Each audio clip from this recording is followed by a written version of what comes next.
Friends, কোনো শিক্ষক বা শিক্ষিকা যদি ঠিকঠাক ভাবে না পড়ান তখন আমরা কি বলি? শিক্ষক বা শিক্ষিকাদের কাজই হলো পড়ানো। কোনো ডাক্তার যদি ঠিকভাবে চিকিৎসা না করেন তখন বলি ডাক্তারদের কাজই হলো চিকিৎসা করা। বা কোনো সোলজার যদি সে সাহসী না হয়ে ভীতু হয় তাহলে আমরা কি বলি?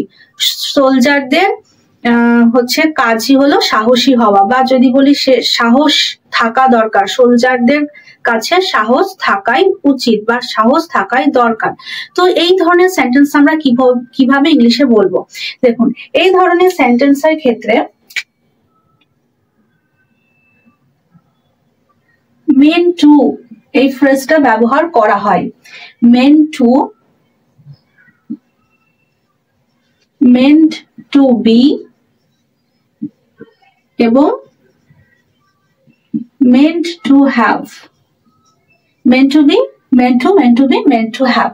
কিন্তু এখানে একটা কনফিউশন আছে, সেটা হলো অনেকে meant এবং mean এটার মধ্যে গুলিয়ে ফেলেন। mean এটা হলো একটা verb, এটা হলো একটা verb এবং এর past এবং past participle কি হয়? past এবং past participle ফর্ম হয় meant, past এবং past participle ফর্ম হয় meant। এই mean মানে কি? এই mean মানে হচ্ছে কোনো উদ্দেশ্য বা পরিকল্পনা বোঝায়। এটাও তাই উদ্দেশ্য বা পরিকল্পনা বোঝায়, কিন্তু এটা verb আর এটা হচ্ছে একটা এক্সপ্রেশন, ফ্রেজ বা একটা স্ট্রাকচার বা একটা এক্সপ্রেশন। এখানে যেমন আমরা বলি না, হোয়াট ডু ইউ মিন? তুমি কি বলতে চাইছো? তোমার কি উদ্দেশ্য কি বলার? আবার বলি যে I was meant to call you but I forgot, আমি তোমাকে ফোন করতে চেয়েছিলাম কিন্তু আমি ভুলে গেছি। তাহলে এটাই হচ্ছে পার্থক্য। এটা হচ্ছে ফ্রেজ হিসেবে ব্যবহার করা হয়, এক্সপ্রেশন হিসেবে ব্যবহার করা হয় এবং বা স্ট্রাকচার একটা, এবং এটা হচ্ছে ভার্ব হিসেবে ব্যবহার করা হয়। ওকে, তাহলে আজকে আমরা এই ফ্রেজটা নিয়ে আলোচনা করি। তিনটি phrase, meant to, meant to be, meant to have।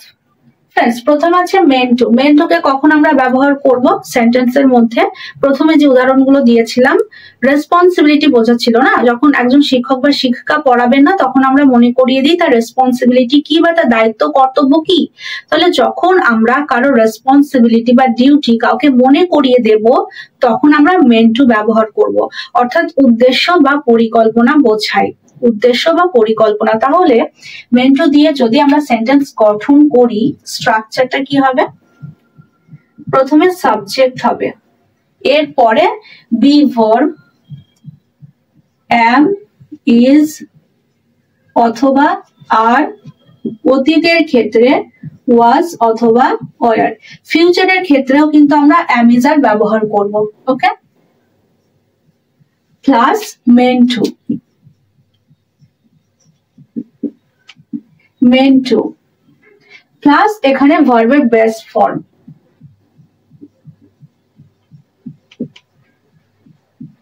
এরপরে যদি কোনো আদার ওয়ার্ড থেকে থাকে তাহলে সেটা লিখতে হবে, subject plus am, is, are বা was, were পাস্টে হলে প্লাস meant to প্লাস ভার্বের বেস ফর্ম।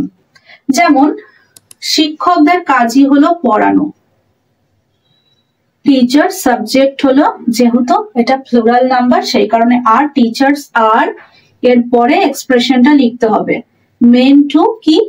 পড়ানো, পড়ানো টিচ। বা ছাত্রছাত্রীদের কাজই হলো পড়াশোনা করা, স্টুডেন্টস আর meant to study। বা যদি বলি এই চ্যানেলের কাজই হলো প্রতিদিন ভিডিও প্রোভাইড করা, তাহলে কি হবে? this channel is হবে তখন। Okay, provide. বা যদি বলি আপলোড করা তাহলে আপলোড লিখতে পারি, প্রোভাইড ভিডিওস এভরিডে বা ডেইলি। বা যদি বলি যে পুলিশের কাজই হলো প্রোটেকশন দেওয়া, পুলিশ, পুলিশ কিন্তু plural number, police are meant to give protection। Okay, বা doctors are meant to treat the patient. ডক্টরদের কাজই হলো পেশেন্টদের চিকিৎসা করা।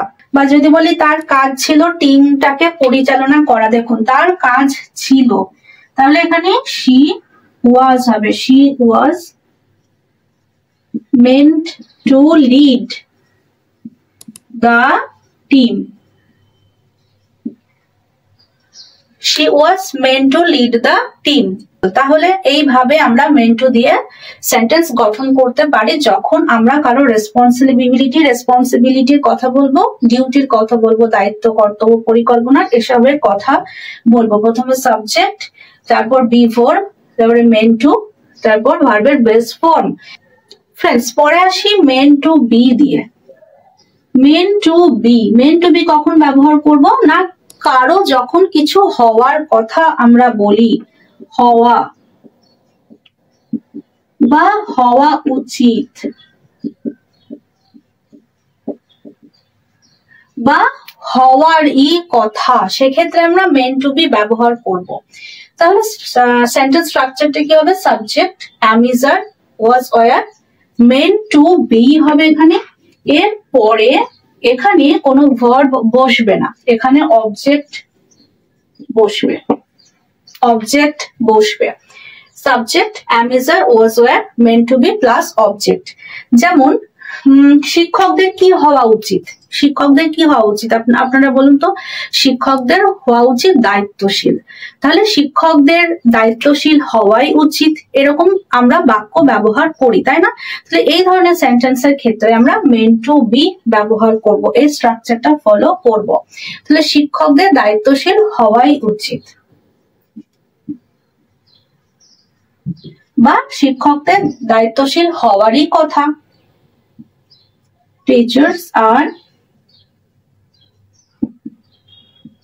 meant to be responsible। তারপরে ধরুন সোলজারের কি হওয়া উচিত? সোলজারদের হওয়া উচিত ব্রেভ, তাই তো? Soldiers are meant to be brave। বা যদি বলি যে লিডারদের কি হওয়া উচিত? সৎ হওয়া উচিত বা লিডারদের সৎ হওয়াই উচিত, হবারই কথা। লিডারদের সৎ হবারই কথা। Leaders R meant to be, এখানে বি কেন? হওয়া, সেই কারণে বি হয়েছে। meant to be কি বললাম? সৎ, অনেস্ট। আনফরচুনেটলি সেটা হয় না। Leaders R meant to be honest। বা বাবা মাদের কেয়ারিং হবারই কথা। Parents are meant to be caring।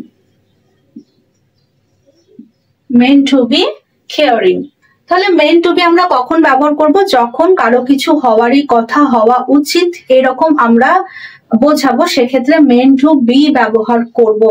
যেমন আপনাদের জ্ঞানী হওয়াই উচিত, হওয়ারই কথা। You are meant to be wise।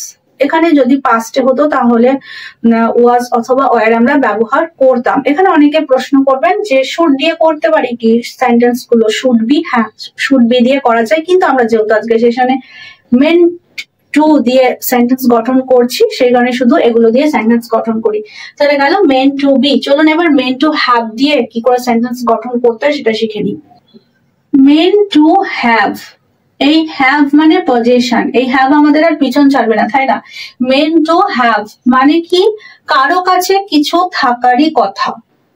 Have কারো কাছে কিছু থাকারই কথা, কারো কাছে কিছু থাকাই উচিত, এক্ষেত্রে আমরা meant to have, থাকারই কথা।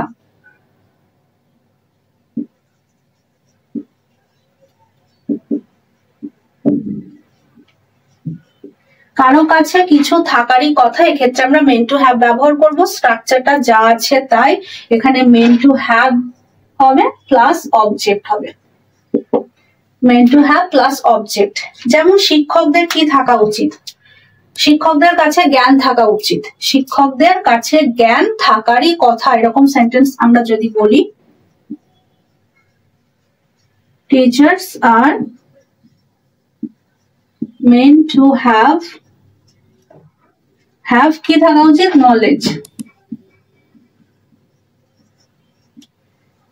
knowledge. Teachers are meant to have knowledge. যেমন সায়েন্টিস্টদের কাছে কি থাকা উচিত? কিউরিওসিটি থাকা উচিত, কৌতূহল থাকা উচিত। Curiosity. Scientists are meant to have curiosity. তারপর বললাম যে রাইটারদের কাছে কি থাকা উচিত? কল্পনা শক্তি থাকা উচিত, তাই না? কল্পনা থাকা উচিত। তাহলে রাইটার্স, বা বলতে পারি the power of imagination. Okay, writers are meant to have imagination, বা writers are meant to have the power of imagination. Okay, তারপরে বললাম যে ডক্টরদের কাছে কি থাকা উচিত? ডক্টরস, বললাম যে ডক্টরদের কাছে ধৈর্য থাকা উচিত। Doctors, patience. Doctors are meant to have patience. বা নার্সদের কাছে কি থাকা উচিত? নার্সদের আরো কম্প্যাশন হতে হয়, মানে সহমর্মিতা, কর্তব্য, দায়িত্ব সবগুলো একসঙ্গে হলে কম্প্যাশন। নার্সেস আর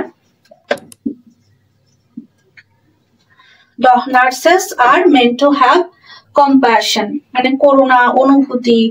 বা আমরা যদি বলি doctors are meant to have patience না বলে বলতে পারি যে এমপ্যাথি মানে সহমর্মিতা। এখানে এমপ্যাথিও ব্যবহার করতে পারি, বা এখানে কম্প্যাশনের পরিবর্তে আমরা এমপ্যাথিও ব্যবহার করতে পারি। ওকে, তাহলে ফ্রেন্ডস আজকে আমরা কি শিখলাম? meant to be, meant to have দিয়ে কি করে সেন্টেন্স করতে হয় সেটা আজকে আমরা শিখে নিলাম।